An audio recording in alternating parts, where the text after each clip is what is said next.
ये नाउम्मीदी का पुलंदा है और शुक्र तो इस बात का है कि इंसान इसमें भी जिंदा है इस समय। अशोक भाई को पकड़ना भाई। जो सवाल पहले थे, महंगाई, बेरोजगारी और जो सपने दिखाए गए थे बड़े बड़े, अगर हम यूपी का ही देख लें तो निवेश की हालत क्या रही होगी। और जो बातें आंकड़ों के हिसाब से बड़ी बड़ी कही जाती हैं, जो इनके प्रोजेक्ट चल रहे होंगे, वो प्रोजेक्ट कोई समय पर पूरा नहीं हुआ है इनका। अब मान लीजिए सरकार बचानी है तो अच्छी बात है कि बिहार को, आंध्र प्रदेश को कुछ विशेष पैकेज या विशेष योजनाओं से जोड़ा गया है, लेकिन उत्तर प्रदेश जैसा प्रदेश जो प्रधानमंत्री देता है, क्या वहां के किसान के लिए कुछ बड़े फैसले हैं? किसान की फसल की पैदावार, उसकी कीमत के लिए क्या कोई इंतजाम है? कहने को तो याद होगा आप सबको कि पिछली बार कहा था कि मंडी और एग्रीकल्चर इंफ्रास्ट्रक्चर के लिए स्ट्रेंथन करने के लिए लाखों करोड़ रुपए हैं। अगर वो इंफ्रास्ट्रक्चर स्ट्रेंथन हुआ था तो इसका मतलब किसान की आय दोगुनी होनी चाहिए या किसान की आय बढ़नी चाहिए थी, वो तो नहीं बढ़ी। तो किसान के साथ संकट पैदा किया इन्होंने। बेरोजगारी इन्होंने बढ़ाई है। 10 साल में जो इतनी बेरोजगारी बढ़ गई, उसको कैसे कम करें, और वो भी आधी अधूरी नौकरी से।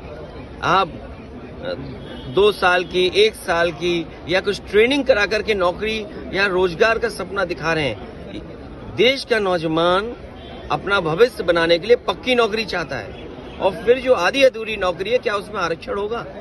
क्योंकि सरकार तो पीठ थपथपा रही है कि 10 लाख से 20 लाख मुद्रा लोन कर दिया और युवाओं के लिए इंटर्नशिप। मैं आपसे कह रहा हूं कि इंटर्नशिप परमानेंट नौकरी नहीं है। ये बजट देखने के बाद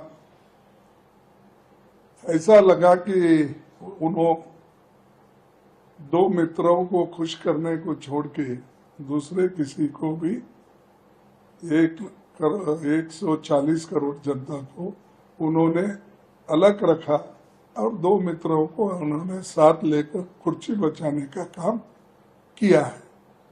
तो कुल मिलाकर ये बजट किसके लिए है अब बाद में मालूम होगा, क्योंकि एक तो हमने बोला कि 2 लोगों के खुशी के लिए ज्यादा है, और वो उनकी हमेशा क्या है, प्रॉमिसेस तो बहुत है उनके, लेकिन काम कुछ नहीं होता। एक आप ऐसा, एक तो इनके 10 साल के बजट में हमको बताइए कि जैसा मनरेगा जैसा प्रोग्राम हमने किया, फूड सिक्योरिटी का हमने प्रोग्राम किया, हेल्थ मिशन का काम हमने किया, और राइट टू एजुकेशन का काम हमने किया।